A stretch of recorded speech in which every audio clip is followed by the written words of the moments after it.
Eu cumprimento ao senador Requião, governador Requião, ao delegado Castilhos, e cumprimento e saúdo especialmente a quem esteja nos assistindo já há bastante tempo. É uma grande honra estar sendo acompanhado pelas pessoas que estejam interessados nessa matéria. Eu me permito, assim, só 30 segundos para fazer um registro em relação ao nome que foi referido aí, que foi o delegado Protógenes Queiroz. Se a mim resigna a impunidade de quem comete desvios, sim, resigna, mas me resigna muito mais a sanção, a punição de inocentes. Então, o delegado Protógenes, ele foi vítima de uma das coisas mais perversas da história da justiça brasileira. Ele, todos sabem, atuou na Satyagraha, foi eleito deputado federal, e ele acabou sendo condenado no Supremo Tribunal Federal por violação de sigilo de operação, uma pena pífia, mas o suficiente para destituí-lo do cargo de delegado da Polícia Federal. Bom, o que foi essa grave violação que ele cometeu? Que, diante do vaza-tudo que nós temos hoje, o desafio é saber qual é a operação que não vaza. Todas vazam. Chega a ser uma piada. A acusação é de que ele chamou a imprensa para acompanhar uma operação, busca, apreensão, etc. Poucos dias nós assistimos que a imprensa chegou antes da Polícia Federal no palácio do Witzel, governador do Rio de Janeiro, numa atitude assim desmoralizante do governador, independentemente do que ele tenha feito ou não, um ato desmoralizante do poder, com que autoridade moral agora o governador vai tocar o Estado, vai enfrentar a pandemia, etc. Acabaram com ele. Se o vice é culpado ou não, isso é irrelevante. Fuzilaram ele em praça pública. E no caso do Protógenes, a imprensa acompanhou, mas não houve nenhum prejuízo à operação, ou seja, não se abortou prova, nenhuma das pessoas que foram alvo da operação apareceu para reclamar de que a sua imagem foi indevidamente escrachada, não aconteceu nada. Só que o que se dizia é que o Protógenes teria grampeado, ilegalmente, claro, o Gilmar Mendes e membros do Supremo. E aí chegou lá e se condenou ele por essa coisa pífia, né? O Ministério Público Federal também colaborou, porque denunciou ele por algo pífio, que não poderia denunciar por aquilo. Você tem que denunciar do vazamento de uma operação se ela prejudicou a operação ou se ela escrachou indevidamente alguém alvo da operação. Que não foi o caso. E condenaram o Protógenes. Ora, isso vira até piada, porque o próprio Gilmar foi alvo de investigação indevida da Lava Jato. Aí, e todos aplaudem, Deltan e companhia, quando fazem essas coisas.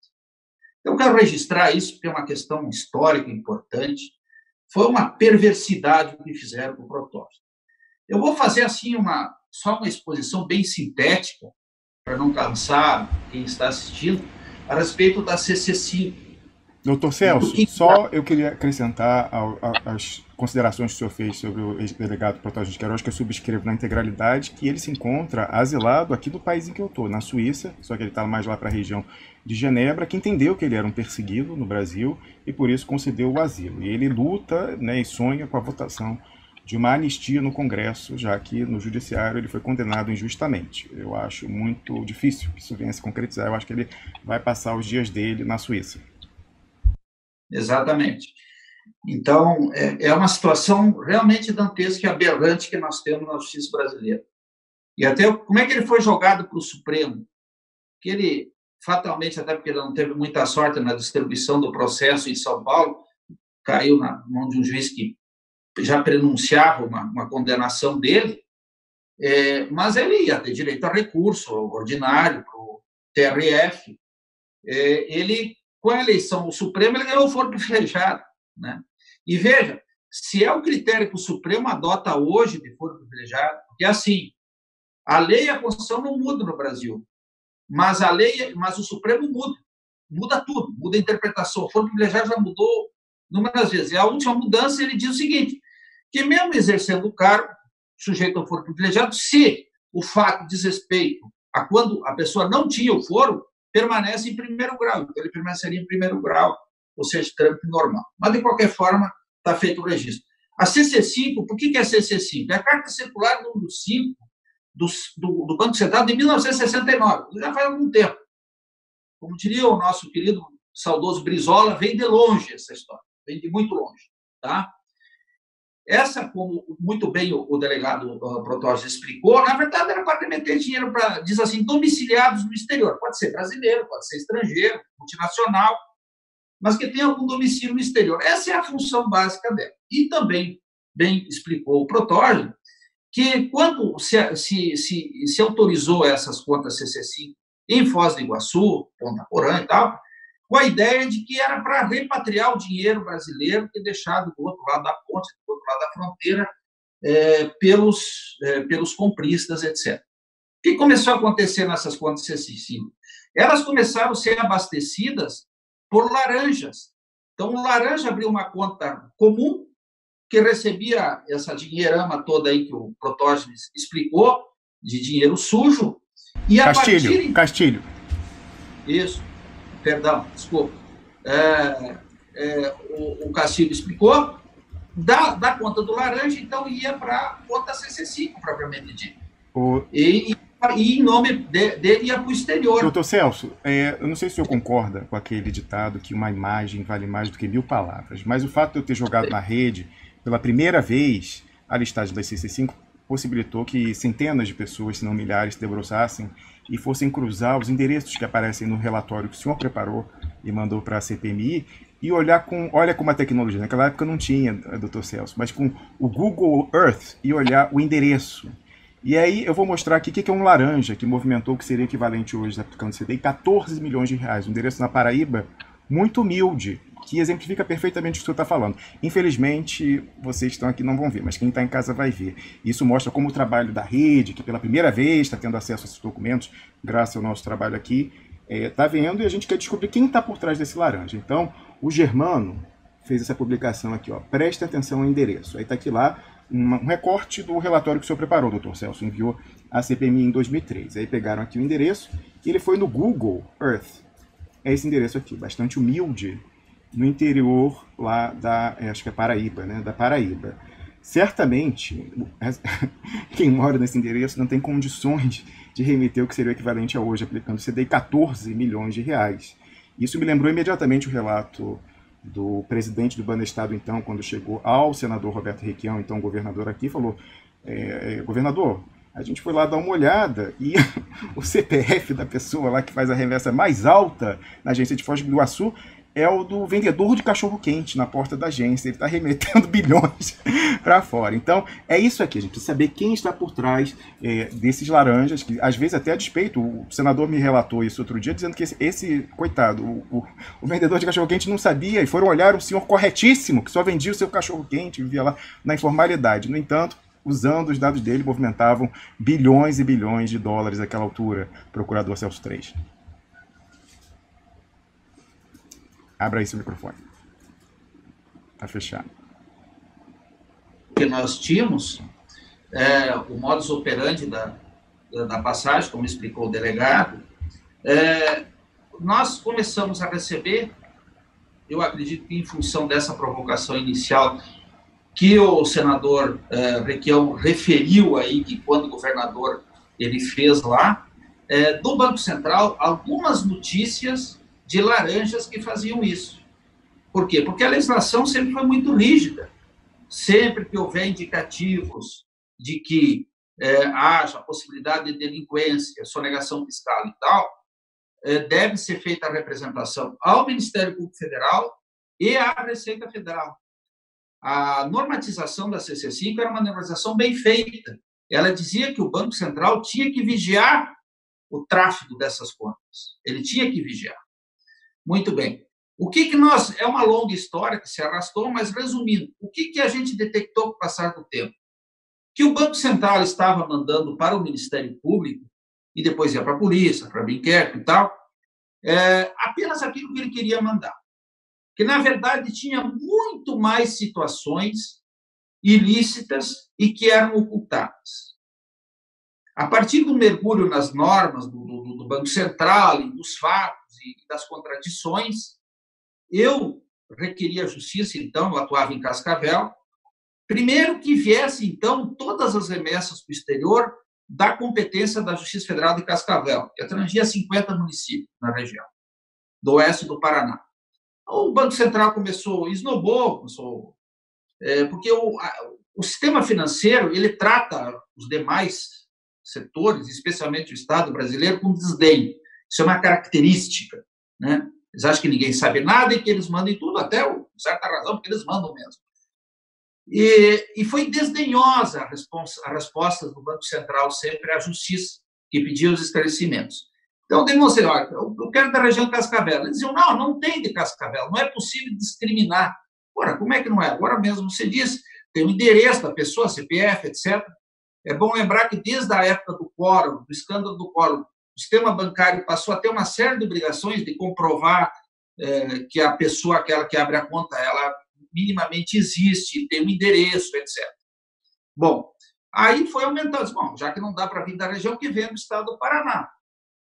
E o Banco Central continuou dizendo que não tinha como discriminar. Eu mostrando que pelos dados, pelas normas, pela lei, eles tinham condições e deveriam discriminar. Até que, então, o próprio juiz, que não foi o Sérgio Moro, nessa época o Sérgio Moro, ele se titularizou como juiz federal e passou a atuar na área criminal em Cascavel, porque até então ele era juiz substituto que atuava só no Previdenciário em Curitiba, né? Mas não foi ele que atuou nesse processo matriz. O juiz mesmo disse, não, deixa o Banco Central se manifestar, no final a gente decide. No final, então, eu fiz uma argumentação muito sólida, mostrando o seguinte, que o Banco Central mandava quem ele queria mandar, que ele, na verdade, estava escolhendo, que tinha muito mais situações criminosas, desvios, valores extraordinários, que não estavam sendo monitorados pelo Banco Central através da CC5. E que, portanto, o único jeito de apurar isso é vir a lista integral do Brasil inteiro. E foi o que o juiz deu. O juiz deu, estava bem fundamentado, e deferiu. E foi numa época que nós tivemos lá a CPI dos precatórios, a CPI dos bancos, a CPI do sistema financeiro, houve uma imbricação ali das CPIs. E uma das CPIs, que eu acho que foi dos precatórios, do sistema financeiro, também quebrou o sigilo da CC5. Sabe o que fez o Banco Central? O Banco Central mandou ter uma imagem no Jornal do Senado, se pegar nos arquivos, está lá. Chegou um furgão, literalmente falando, no Senado, para entregar a quebra de sigilo da CC5. O que eles fizeram? Eles pegaram cada centavo de dólar, todo o dinheiro que era mandado para o exterior, operação por operação, tudo separado, e tudo impresso em papel, era um caminhão, literalmente falando, de dados. Ninguém ia processar aqui, né? O Senado não tinha condições de fazer a triagem daquilo. Mais ou menos eles fizeram a mesma coisa com a Justiça. Só que a diferença é que nós tabulamos os dados. Com toda a dificuldade da época, mais de 20 anos, computadores todos paraguaios, que se apreendiam lá de contrabando, e a gente tentava lá montar e utilizar eles. Mas conseguimos fazer. Junto com a Receita Federal, em Cascavel, cedeu alguns servidores, Ministério Público Federal outros, eles ficaram lá mais de mês, uma sala com 6 ou 7 servidores, nós fizemos o quê? Nós somamos as remessas. Então, nós pegamos de janeiro de 92 a dezembro de 98, são 7 anos, e somamos a CPF, CNPJ, de todo o período. Né? Então, aí consolidamos o que cada um remeteu. Porque, como disse o senador Requião, tinha uma coisa ínfima, coisa assim, valores pequenos, e cortamos tudo que fosse o que somou nesse período até 150 mil dólares. Cortamos, descartamos. E aí gerou essa lista. Essa lista, ela abrange, como foi explicado na introdução, o lícito, que foi obtido licitamente, que foi tributado, etc. Lucros de multinacionais são exemplos. Correto, não há problema nenhum. O ilícito, no sentido que não foi tributado, né? E o ilícito mais grave, que é obtido criminosamente, obviamente que o sujeito não vai tributar aquilo que é produto de crime. É importante dizer que, nesse período, grande parte desses fatos, a quase totalidade, não incidia a lei da lavagem de dinheiro, porque a lei da lavagem de dinheiro só entra em vigor em 98. Né? Até então, nós trabalhávamos com evasão de divisas e sonegação fiscal, mas dava para pegar esse pessoal. Né?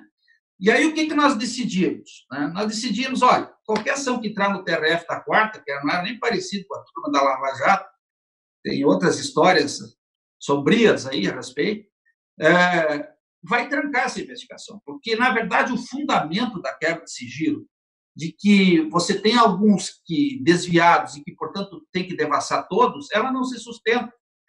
Que é um princípio que diz o seguinte: você não pode quebrar um sigilo para achar algum delito. Você quebra sigilo para confirmar algum delito. Né? Que é Doutor Celso, me permita uma pergunta, porque a gente está tendo uma audiência no Brasil não só muito grande, mas muito qualificada.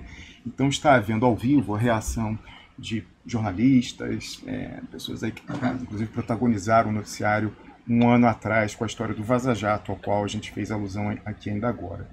Então, eu pediria para o senhor, que foi quem elaborou a lista, que eu vazei, e o senhor não foi minha fonte, a gente tem nossas comunicações aqui que eu posso mostrar, que tudo o que o senhor me enviou é só o que é público, eu consegui de outra forma. Essa pessoa está levantando dúvidas se aquilo é completo, se não é completo, se aquele documento é ou não é a versão que foi encaminhada ao Congresso Nacional, porque justamente o trabalho dessas pessoas, do Intercept, nós aqui falamos, usamos um conceito que o Pepe Escobar, que está atento nos assistindo, nos ensinou, não sei se os senhores conhecem, que é o Limited Hangout, que é quando alguém faz um vazamento a conta-gotas, como o Glenn Greenwald fez, e com a tal da curadoria, em que a pessoa não vaza tudo, como a gente pegou bruto e jogou na rede. A pessoa fala assim, não, isso aqui sim, isso aqui não, talvez tenha a ver com privacidade e tal. Bom, pode até ser o caso, mas uma diferença é como faz o Wikileaks, que bota tudo na rede, e outras é como faz o Glenn Greenwald desde sempre, inclusive fez com o Snowden, que ele só publicou 2% do material que o Edward Snowden entregou a ele. Então eu estou me referindo ao coeditor do Sr. Glenn Greenwald, o Leandro Demore, né, que ficou tão danado com os questionamentos que eu fazia, que me bloqueou no Twitter. Então ele agora está dizendo que esse vazamento que nós fizemos aqui do Banestado Leaks seria um Limited Hangout. Ele quer dizer, tá vendo como é fácil? Lá no Vaza Jato eles falaram que nós fizemos um Limited Hangout, agora eu vou dizer também. Não, não é só dizer, é provar, Leandro Demore. Então é o seguinte, vou mostrar aqui o tweet dele. Ele está sendo questionado, ele disse que vai fazer uma live no Instagram, e o pessoal falou, você vai falar de Banestado Leaks? Não, ele não quer falar. Aí tá aqui, olha só, ele botou, tá aí na tela. Quer ver como é fácil? Esse leak do Banestado é um Limited Hangout, então um vazamento parcial, manipulado, preservando amigos e apenas mostrando inimigos. É isso que ele quer dizer. E aí segue ele. Esse site, o Duplo Expresso, que ele não nomeia porque ele não quer dar divulgação, está soltando só o que interessa a entidades obscuras. Estão escondendo material. Viu? Moleza.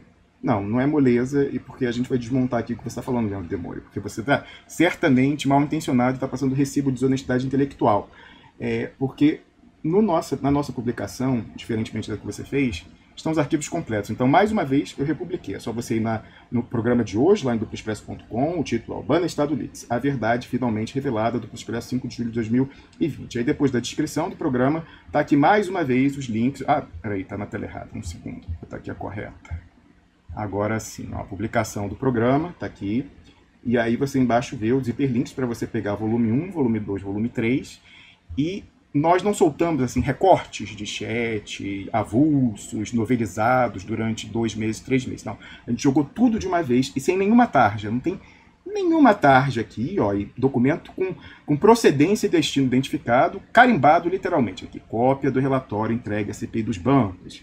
E quem que enviou? Dr. Celso Antônio Preis, que está aqui nesse momento conosco, procurador da República, né? E aí, ó, página 1 a 338 é o volume 1, aí depois o volume 2.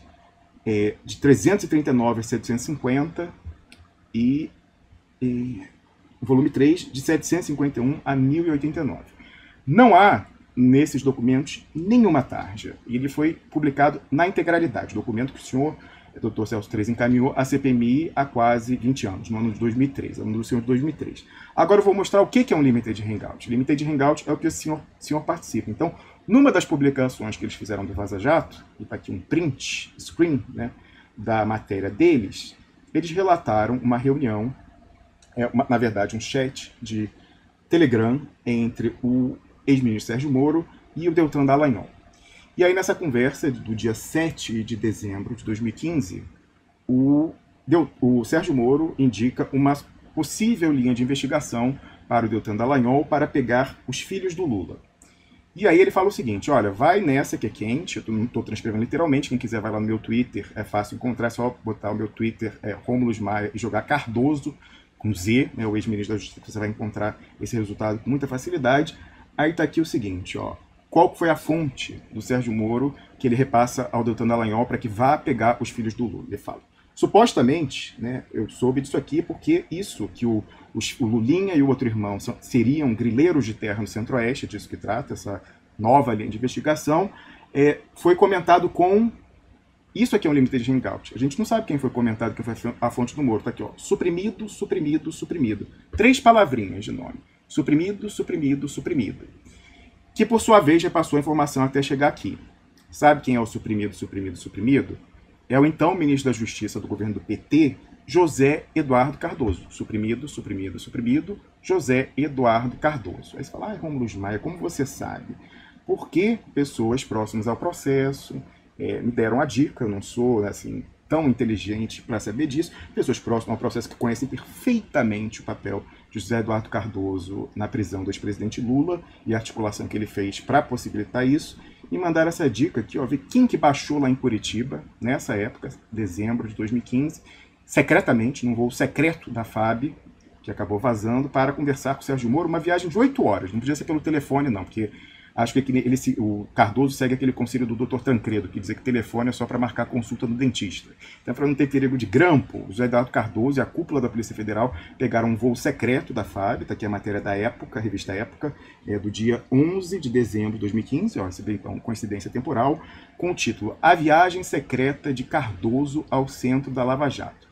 O ministro da Justiça e a cúpula da Polícia Federal desembarcaram na madrugada daquela terça-feira, 8 de dezembro de 2015, em Curitiba. Olha isso, o Dallagnol mandou a conversa é do dia 7, o Cardoso estava lá no dia 8. O motivo da viagem, que durou pouco mais de 12 horas, ninguém sabe explicar ao certo. 12 horas, assim, não podia ser falado pelo telefone, não era consulta no dentista. Então, isso aqui é um limited hangout, Leandro Demore. Você suprimir, e aqui não é razão. Qual seria a razão? O Glenn Greenwald falou que só sonegaria informações que tocassem a privacidade das pessoas. Então, se, por exemplo, tivesse, sei lá, fosse um amante, vamos supor que houvesse uma relação homoafetiva entre José Eduardo Cardoso e Sérgio Moro. Aí talvez, né, e falasse assim, olha, o José Eduardo Cardoso me contou isso no motel. Aí talvez se justificasse.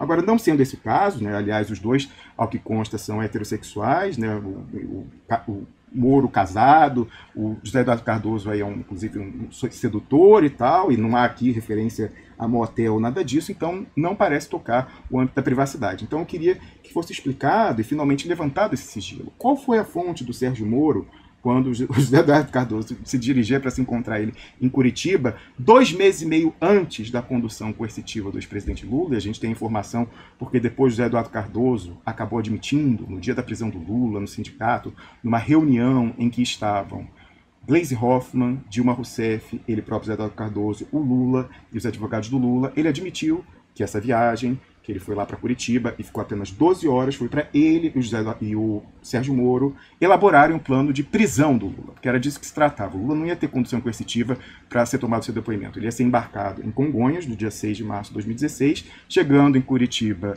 ia ser tomado depoimento, ia ser decretada a prisão temporária, na sequência preventiva, como várias vezes aconteceu na Lava Jato com o Sérgio Moro. O que frustrou foi aquela reação popular inesperada, que fez com que ele sequer embarcasse em Congonhas e seu depoimento fosse tomado ali. Então, essa viagem do José Eduardo Cardoso, ministro da Dilma Rousseff da Justiça, foi para planejar a prisão do Lula e, para não gastar a gasolina à toa, aproveitou e deu uma nova linha de investigação para Lava Jato, para cima dos filhos do Lula, uma suposta história de grilagem de terra no Centro-Oeste. Essa publicação aqui saiu na revista Veja, que era uma das parceiras do Leandro Demore e do Glenn Greenwald no Vaza Jato. Então, Leandro Demore, isso aqui é um limited hangout. Fazer o que nós fizemos, que foi publicar a integralidade dos documentos elaborados pelo procurador Celso Treis, destinados à CPMI há quase 20 anos, isso é um verdadeiro vazamento. É isso que dita a diferença entre o Julian Assange, que pode ir para o corredor da morte nos Estados Unidos, e o seu chefe, o Glenn Greenwald, que vazador ganhou o Oscar e o Pulitzer, né? Uma diferença de tratamento pelo Império que leva a gente a algumas conclusões. Então, só queria esclarecer aqui graficamente o que é um limited hangout e o que não é. Procurador Celso Três, eu precisava usar sua presença aqui, já que você é o autor do documento que a gente vaza na integralidade e de uma vez só.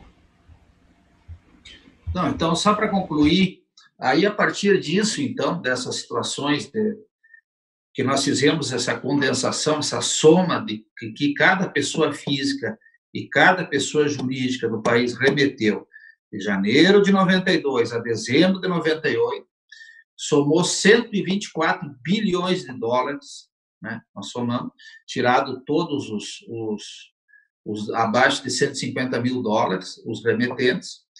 Nós dividimos pelo país, com o órgão judicial, de acordo com o domicílio fiscal do remetente, pessoa física ou jurídica. Por quê? Porque o primeiro fator, que em princípio, como disse, usar CC5 é lícito. O primeiro elemento tinha que se examinar se havia tributação. A partir disso, veio a origem. Bom, o que aconteceu? Né? Isso também era uma estratégia para impedir que qualquer ação no TRF aqui da 4ª Região trancasse toda a investigação. Como disse, até tinha uma argumentação bem sólida para trancar a investigação. Né? Evidentemente que nós separamos, aí ficou sujeito a diversos TRFs do país, não tinha mais como obstruir. Alguns lugares teve uma apuração razoável, a Receita Federal autuou muito, foram dezenas de bilhões aí de autuação. A Receita Federal é o órgão federal que eu sempre digo mais eficiente que nós temos. Eles são muito eficientes, é difícil de ver um trabalho da Receita Federal que seja assim, desleixado. Isso acontece, mas é raro de ver. Foi onde que teve o maior aproveitamento.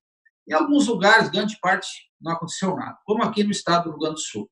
E no estado do Rio Grande do Sul não aconteceu nada, nós tínhamos figuras de proa da mídia, tá, que mandaram uma fortuna para o exterior que não tinha lastro, etc., e ficou por isso mesmo, para ser bem objetivo. Inclusive, o Banco Central, quando ele viu, ele mandou aquela primeira papelada que eu disse. Ele achou que o Ministério Público Federal ia fazer que nem o Senado, não ia fazer nada, ia ficar submergido, naufragado naquela papelada toda, não ia a lugar nenhum.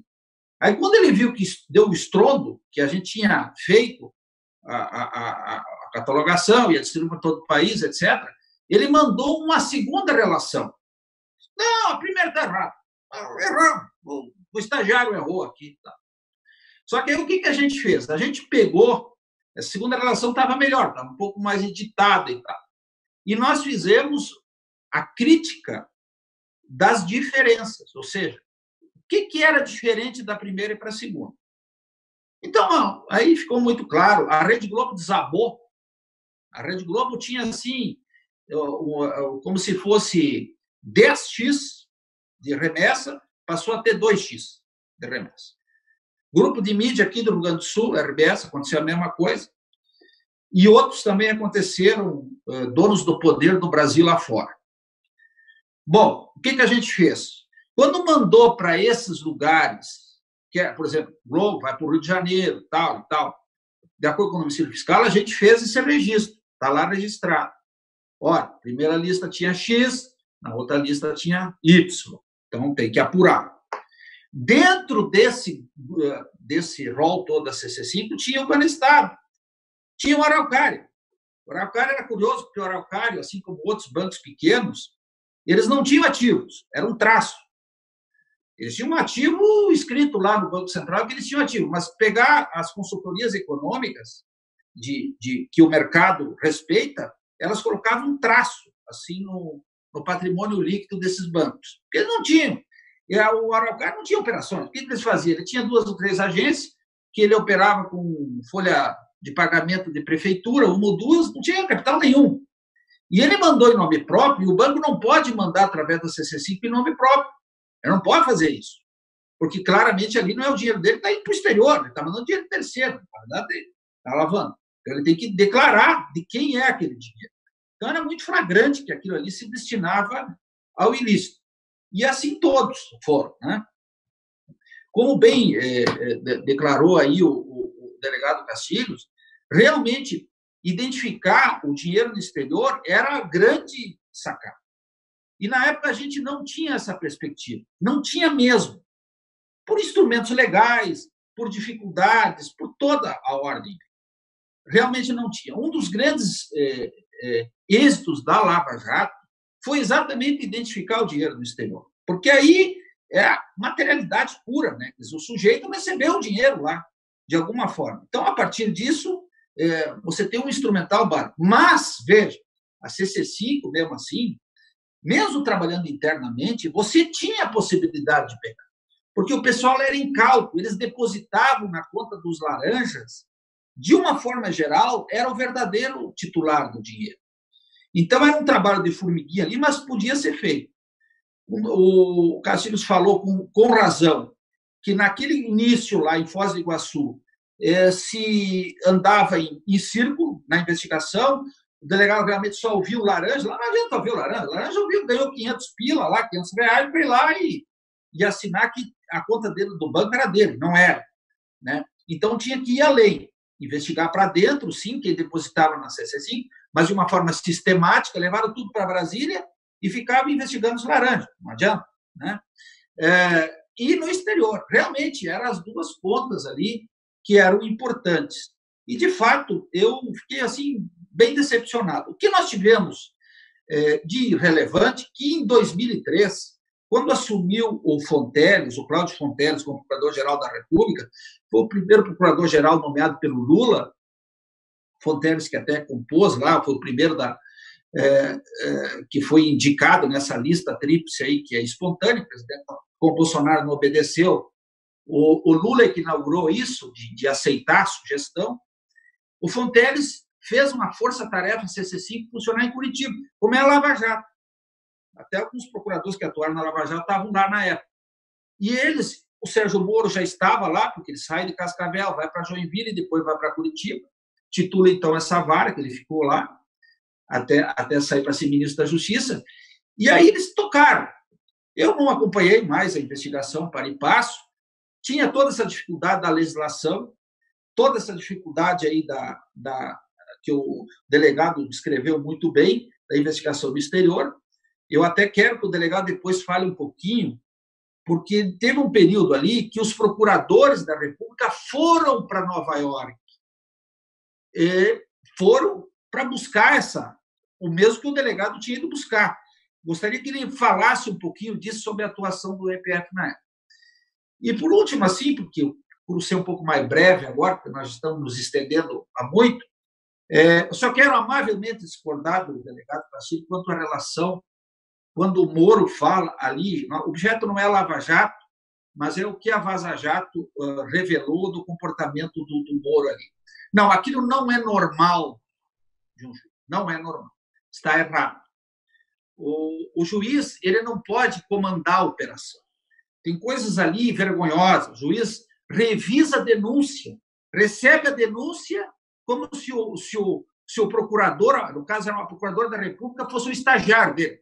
Lê lá, tá boa a sua denúncia. Você pode... Não, falta tal coisa. O senhor apresenta, sugere testemunho, determina o que fazer. Tem uma banda gaúcha muito boa, Engenheiros do Havaí, né? É excelente. Pena que o comandante da banda ele é gremista. Essa é a única divergência que eu tenho com ele, que eu sou colorado. Mas ele é muito bom. Humberto Guest. Ele tem uma música maravilhosa, que é o Exército um Homem Só.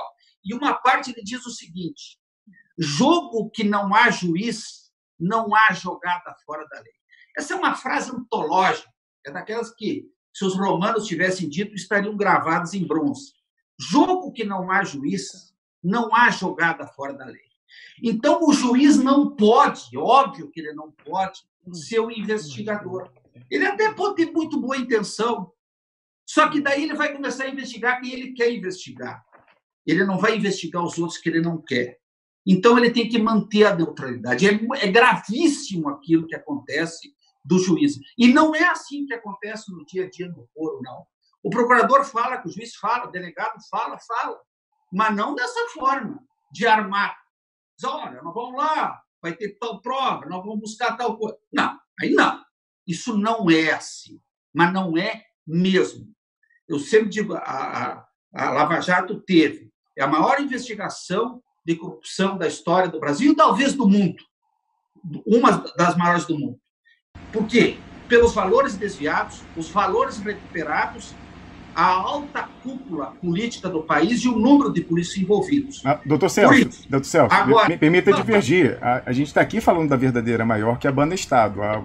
A Lava Jato pode vir num segundo lugar distante. A maior foi Banestado. Deixa eu só terminar. O que eu entendo, que, bem sinteticamente, que no caminho da investigação aconteceram 3 desvios, que eu não vou desdobrar eles, mas só vou citar. Desvio de natureza política, atacaram todo o espectro político, fizeram lá, inclusive, a Carta do Rio de Janeiro, pedindo, que é um ato assim, que, num país sério, dava destituição dos procuradores, pedindo que não se reelegessem os políticos. Segundo, devido ao processo legal, exemplo desse do Moro e uma série de outros, prisões indevidas, uma série de atropelos, né? E a questão econômica, que a Lava Jato deu mais prejuízo que o dinheiro que recuperaram. Uma quebradeira de empregos terríveis na Petrobras, na Odebrecht, em todos. Já que eles gostam dos americanos, imitem os americanos. Os americanos fazem o quê? Quem comete o crime é a pessoa física. Ele que tem que ir para a cadeia, não a pessoa jurídica. Os projetos, a economia tem que seguir. Não teve nenhum acordo da Lava Jato para preservar nível de emprego. Foi assim, cerca de 1 milhão de empregos foram dizimados. É algo terrível. Então, esses que foram desvios não correram do caminho, mas inicialmente era bom.